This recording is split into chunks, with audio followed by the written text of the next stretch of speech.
Hey everyone, welcome to The Week in Soccer. I'm Danny C. I don't know why I said that way. And it's time for a partially thought out pilot episode of a new show I'm trying out right now. In this episode, I'll be talking about USL's plans for D1 men's soccer. Club leagues in the US are returning now.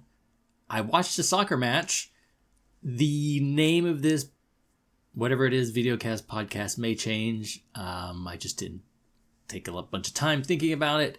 And let's get into it. Let's try this out as I ramble like I usually do.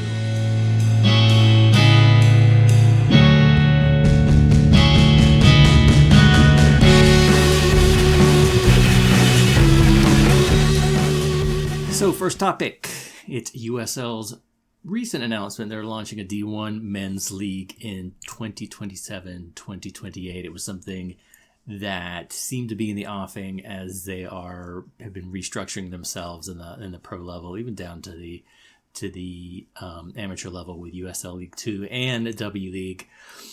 Something we thought was probably coming as they tested the waters with Division 1 Women's League, USL Super League. Honestly, I hate to say it because I'm kind of tired of it, but I guess bring on the inevitable soccer wars, because we know there's going to be a response from MLS about this. MLS's goal is honestly to corner the U.S. soccer market. That's what they want to do. They're a capitalist corporation, and they don't really play. They only play well with others if it benefits them.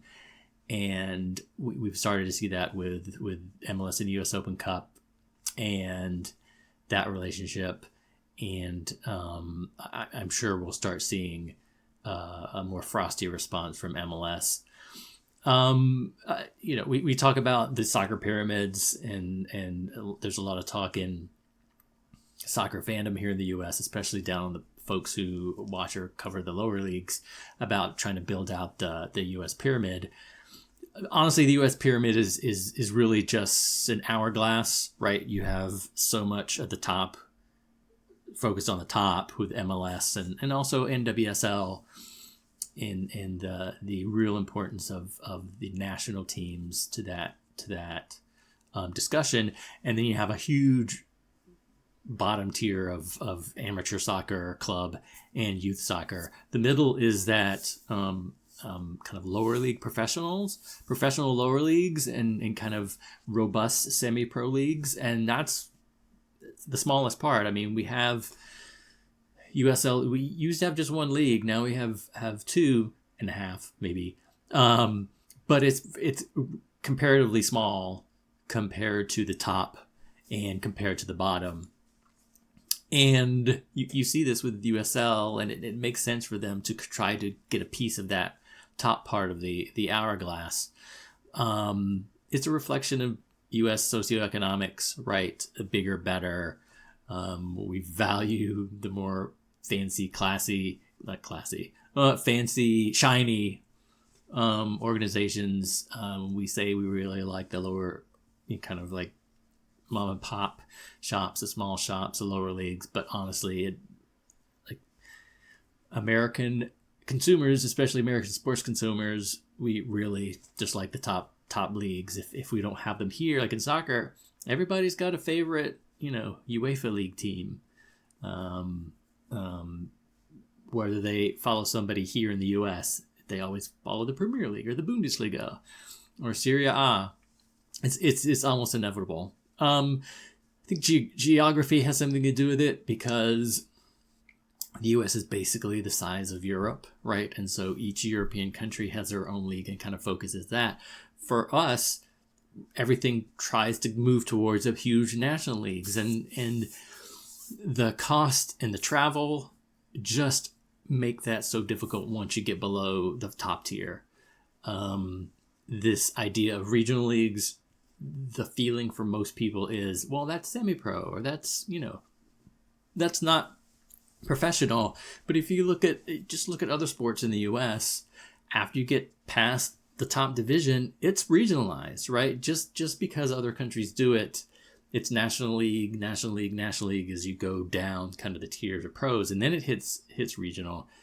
That's problematic for the U.S. because it costs so much, and we just really have a problem with lower regional professional leagues or even local professional leagues. I think the question, like, you see pushback on USL is, why should they settle for irrelevance? Because it's honestly, it's coming. MLS is accruing more and more power. You see a lot of this from MLS fans kind of poo-pooing the idea of saying, oh, MLS is the top division and you know, that's kind of it. And you moving into it is not something you should do. Well, I mean, they would just settle for irrelevance at that point, and it's kind of a self-fulfilling prophecy. There are things that the USL, this new league will be that MLS isn't. A big MLS and NWSL weakness is not being on traditional fall to spring season. It brings kind of difficulties in connecting to the greater soccer world environment.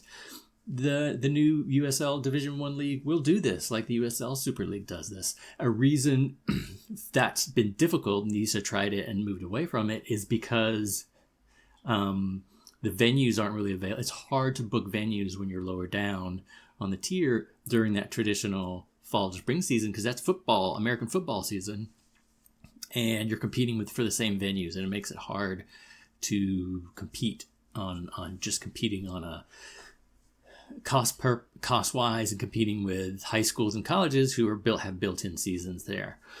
I will say that MLS is kind of locking themselves in to the summer. Not only kind of is their bailiwick, also because the connection between MLS teams, MLS itself, and NFL.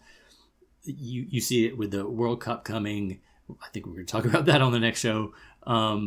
That for the most part, MLS stadia and NFL stadia are kind of, we're moving kind of back to that. You see it with Columbus Crew. They tried to move them to Austin. That's in the past, but now you hear maybe they're going to want to move them to Cleveland so they can put them in that big football stadium, right? If I'm a NFL owner who also owns an MLS team, why kind of split, the cost?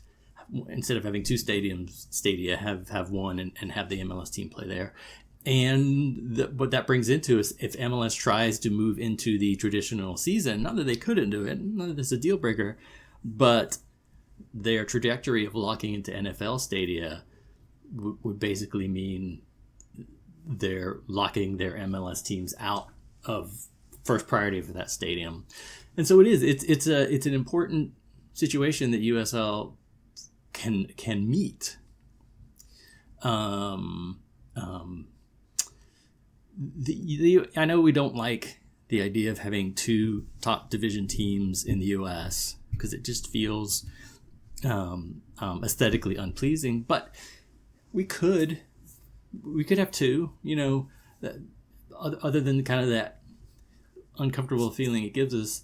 There's no reason we can't. Like there's so much of the U.S. soccer professional fandom that isn't being met, and a competitor to MLS would be beneficial. We don't want to see what's happening in Indianapolis to basically happen everywhere, where MLS is basically knocking the pins out of Indy 11. So is it going to be a rough seas ahead? Probably. I mean, it's probably going to be a lot. I think MLS is going to come back hard. I think that maybe they're focusing on the World Cup now and they can't really respond right now, but they will at some point. As I'm recording this, the U.S. Soccer AGM is happening, so we'll see if anything spins out of that when it comes to USL versus MLS and the World Cup moving forward. Personally, I'm a bit concerned that we might see some anti-DEI rules, kind of stances, policies coming out of the AGM, but we'll see. And when it comes to the AGM, I guess NISA is there, but NISA is dead. We'll maybe talk about that a little bit later. So now we're going to move on and talk about the 2025 club season, which just got underway. So the past couple weeks, the USL Super League returned for its spring season of its inaugural D1 women's season. The MLS has been back for now, I think, 2 weekends, and it's preseason for the other pro leagues, the USL League One and USL Championship. So just moving forward, my plan is for this show to talk about a few topics, and one of them always is going to be a game of the week, because it's a promise to myself, and if I do this, to kind of get myself to at least watch and talk about one game of the week, and more details on that later, because I did watch a game last week, and I'll talk quickly about it. So the USL Super League was the first US Pro League to start in 2025. They come back with their spring season. They're playing the fall half and the spring half this inaugural season. A couple weeks ago they started. Basically, everybody's trying to catch up with Brooklyn FC, who has a nice kind of bump on the other teams in the playoff race. I think it's top 4 teams make it to the playoffs. Yeah. Just taking a look at that. Yep, top 4 teams make it to the playoffs. So, first game back, Carolina Ascent won their February 8th match and drew DC Power last week to basically edge Dallas by a point for second place. February 22nd, so last week, 4th place Tampa Bay drew Brooklyn. That was the latter's first game back. Brooklyn drew again, surprisingly, this past Saturday, to bottom feeders Lexington SC. That was a boon to everybody else in the table. And Fort Lauderdale then beat Lexington. As I record this afternoon's match is Fort Lauderdale at Carolina, and that's super important because looking at the standings, Brooklyn is top, 31 points.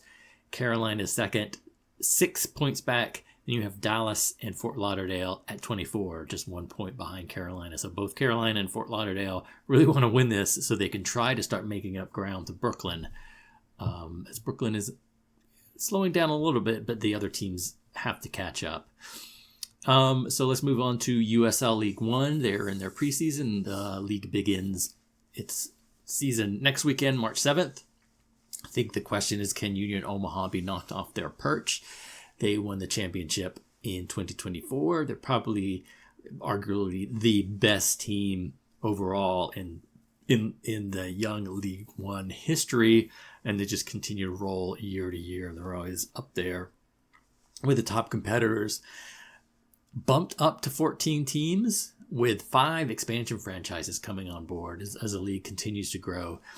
Those new teams are AV Alta out in California, FC Naples in Florida, Texoma FC, which is on the border of Texas and I was about to say Omaha, Oklahoma, just inside the Texas border, Westchester FC in New York, and Portland Hearts of Pine in Maine. Those are going to be the sweethearts of kind of lower league soccer for a bit because they're doing so well with branding. So it's the league I'm probably going to be focusing on.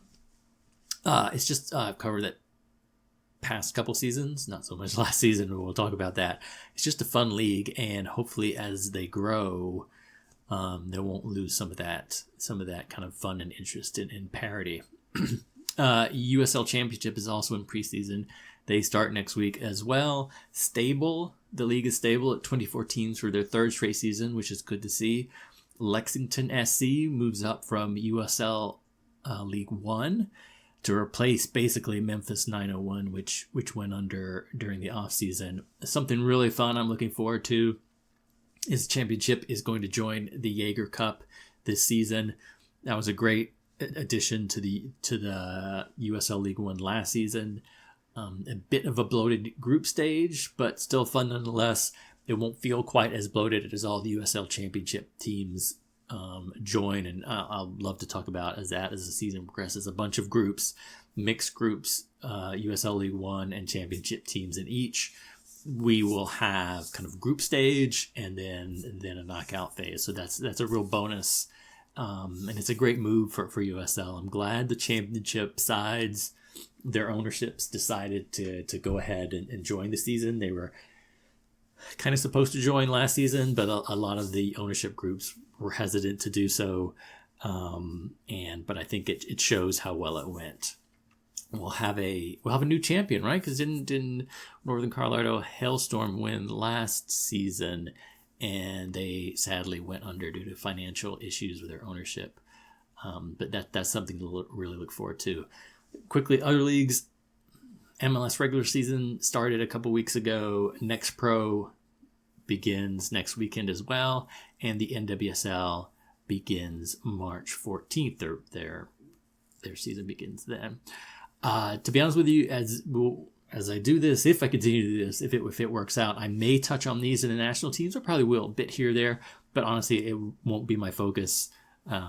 Just probably as interesting things pop up, or U.S. Open Cup kind of touches on those. I think it's not really where my interest lies. Not that I dislike those leagues or what's going on.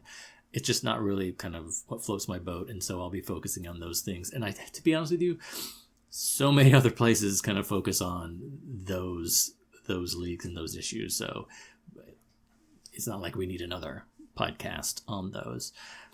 Talked about the U.S. Open Cup first round. Really looking forward to this. March 18th through 20.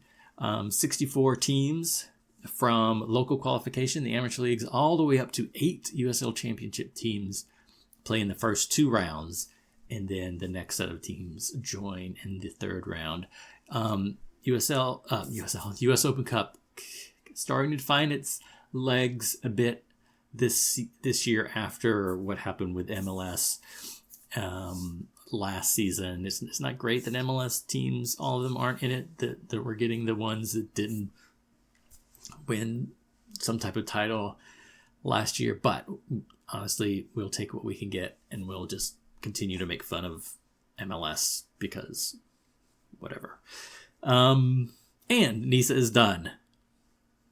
Say it here. So that's it for the first chunk. We'll see you in a little bit.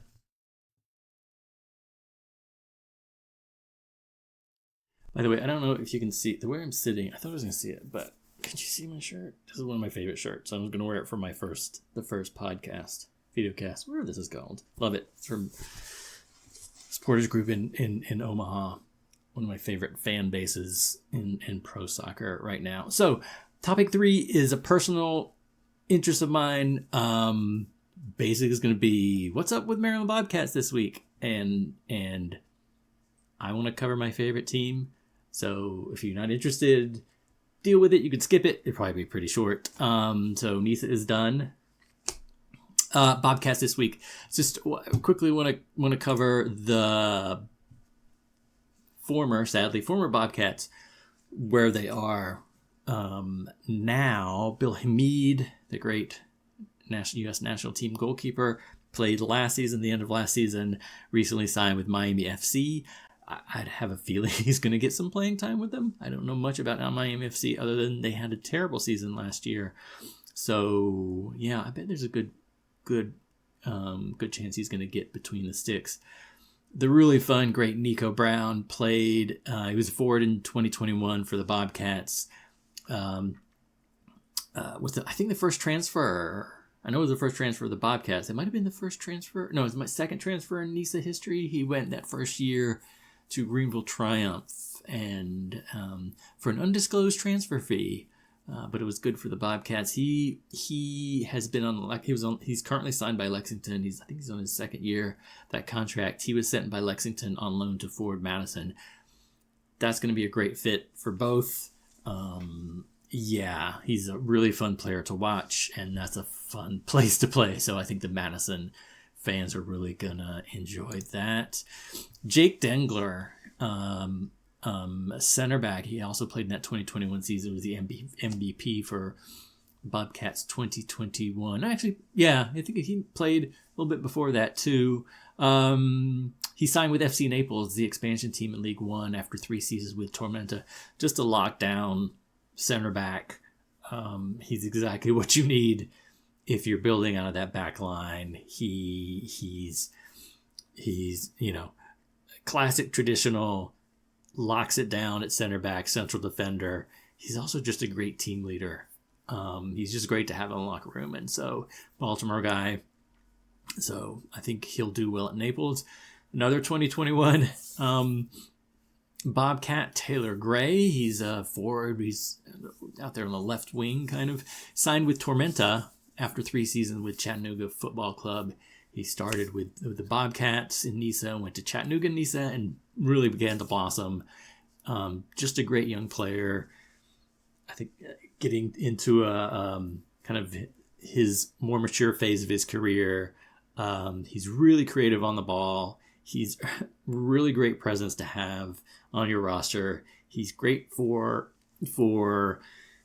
being a face of a club, branding, just all around, right? Really good pickup for Tormenta, and I'm really interested to see what he's able to do there. Alex Sutton, he was a starting goalkeeper for 2023 for the Bobcats. He signed with Carolina Core.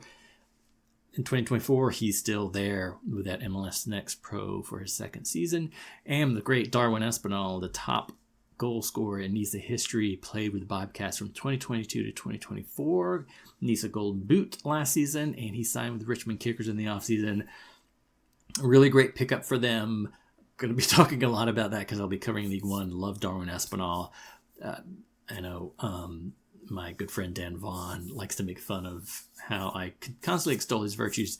Just a top elite level ball striker, and dead ball striker. His free kicks are wild.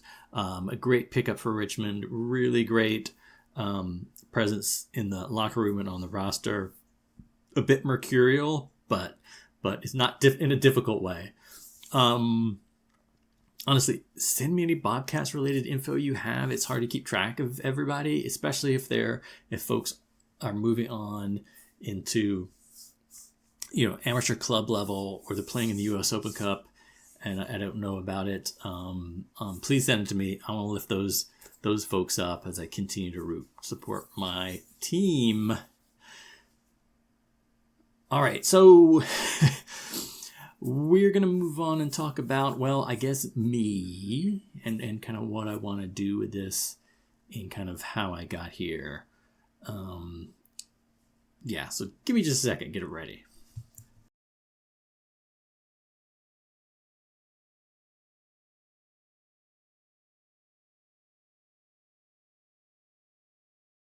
Yeah, so I left this part. I'm kind of working from a really slim kind of agenda here, a script. So you'll see me kind of reading. Also, I have to look away because it's just what I do when I talk. I look away and notice that.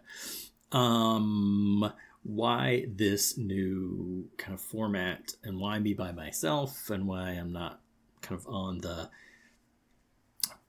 Protagonist podcast anymore. So first off, I love those guys, all of them. Dan Vaughn, John Howard Fusco, Josh Duder, some of my really good friends, really excellent guys.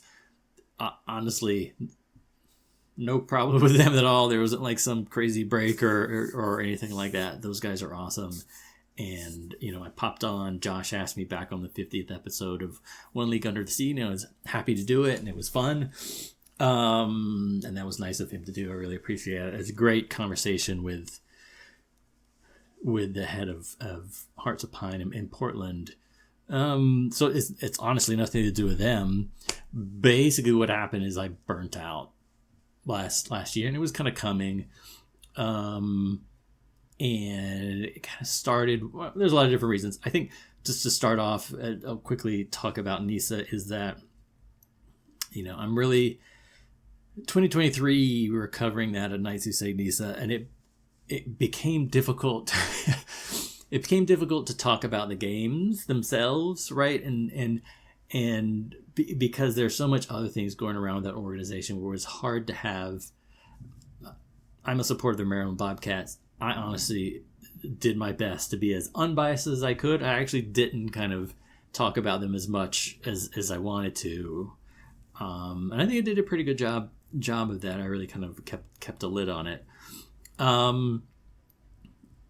So having a team in the league and just doing a fun podcast with my friends got to be difficult because we just wanted to talk about the games for the most part and talk about the players and what happened. Maybe some stuff on the side, that's what you do. But what ended up happening is because that league is run the way it is, it was hard to talk about games as just kind of competitive things that happen when you knew so much of the stuff, the finger that was on the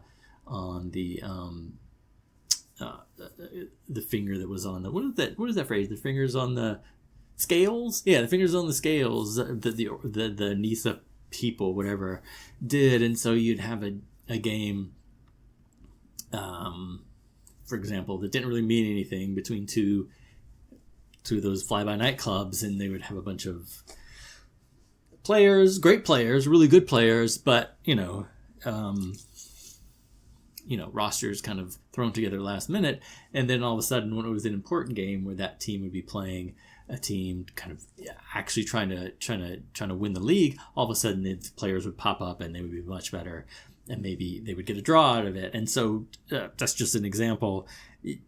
Talking about it, it got to be a point where it's so difficult not to say that, because your podcast, you're kind of doing news, kind of journalism, and it's not really fun just to dwell on that to the other part, just wanting to do the podcast. But by the end of 2023, it became obvious, like, this is not an enjoyable thing to do, right, to talk about, and also kind of giving them air, giving kind of a platform. It was just a difficult situation. So we decided at the end of 2023, and I think I was the first one to kind of get there, I think in large part because I have a supporting interest in that league, that we were done with it. And then, I was doing One League Under the Sea. That's the reason why I started the One League Under the Sea podcast with Josh, is because I just wanted to do something that was just fun, and it was an organization that was doing its thing, and the games were good. And I'm so glad I did, because it's such a fun league to cover, and it was such great doing that with Josh. I think so. That's what happened.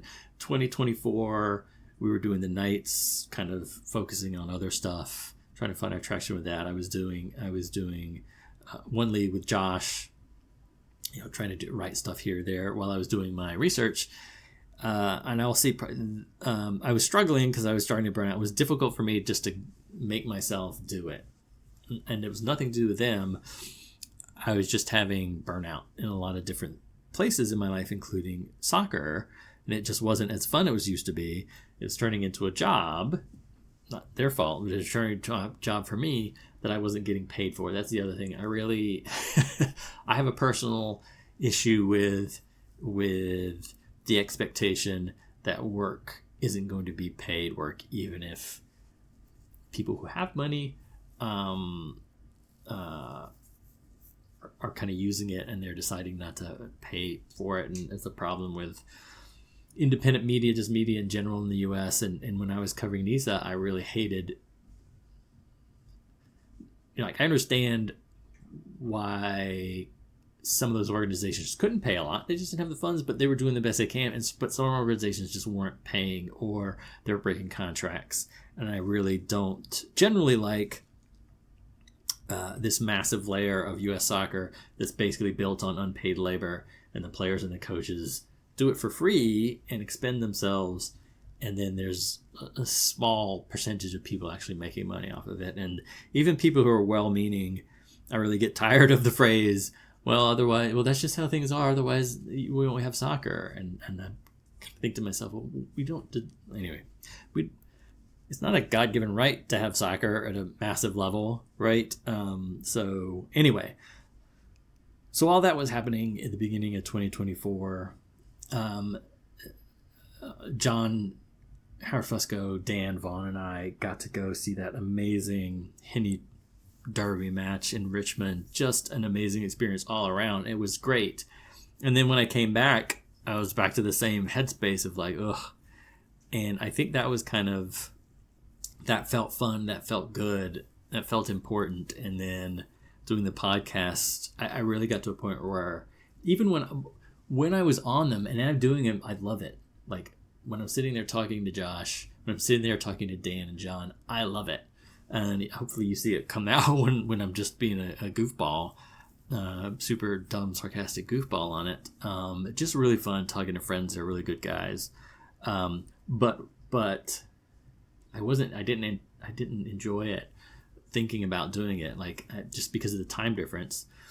I either had to do it early in the morning or late at night, and I would like just want to go to bed, like, and that kind of stuff. And I started feeling bad that I was doing that. So it was the best for me to just basically step away. I had to do it, and kind of watch soccer from afar. I kind of disengaged a lot at the end of 2024, which was for the best because it felt like I was just kind of on a hamster wheel. And let me just give a bit of background as to why other stuff was going on in my life that also made it difficult for me to kind of push through that. I think it's maybe not as difficult for other people. Just FYI, it's important. I'm gonna put it out there. I'm a late diagnosed autistic, and being seen is difficult for me. I mean, I'm an introvert because I just lose so much energy with other people, but I'm not antisocial. The difficulty is the social anxiety, and that's part of the burnout that was happening to me, is that I was putting myself out there when it was difficult for me, and that's kind of a spiral that starts to happen. And usually what happens is people are kind of trying to reach out and that kind of stuff, and it just kind of individually makes it worse. So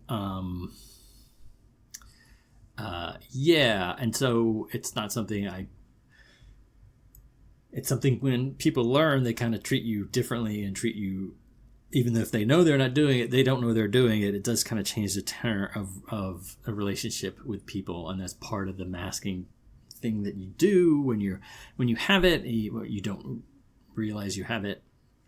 You spend your life masking and trying to make other people comfortable, and it just kind of drains your battery. And what happens as a grown adult is you have this chronic level of trauma, and you're constantly trying to push through, and you're just burning the candle at every single end and in the middle, and eventually, if you don't take care of yourself, it catches up to you.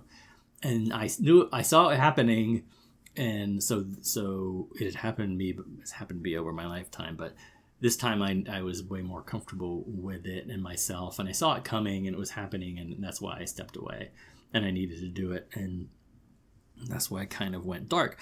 So, and it was helpful. I felt so much like when I did it, I feel a bit guilty about it, kind of stepping away, but they know they're good guys. A little bit guilty, but it was immediately like a weight lifted off of me, and I started to kind of like slowly kind of get back into soccer. And this off season, I felt that itch again, because I really like talking about it, because it's a special interest of mine.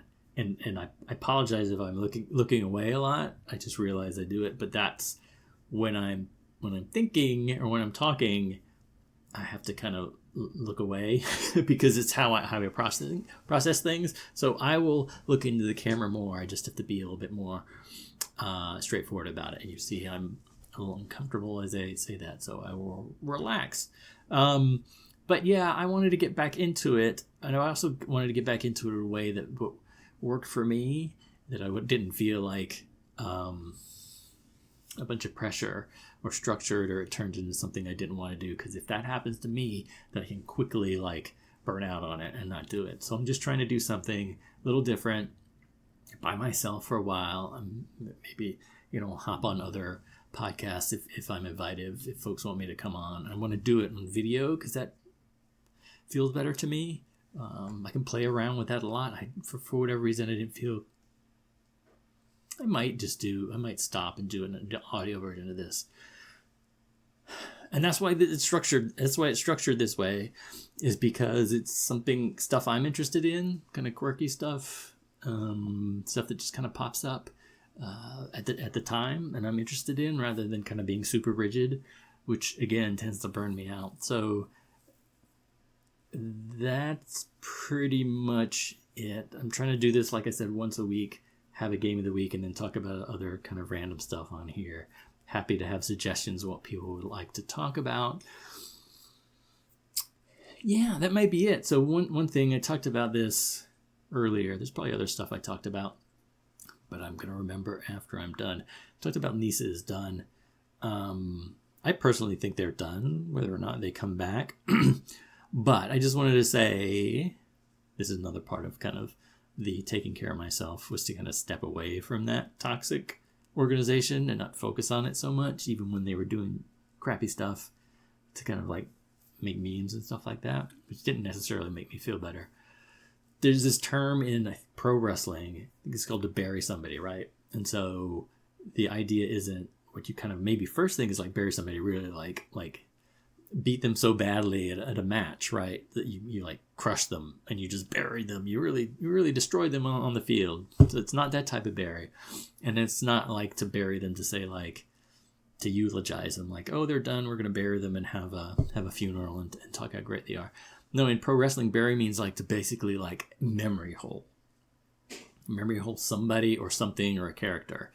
And for me, I'm burying NISA for myself. Like, I think I will maybe talk about them from a kind of really top level standpoint. Like if they don't get sanctioned, if they go under, if that kind of stuff.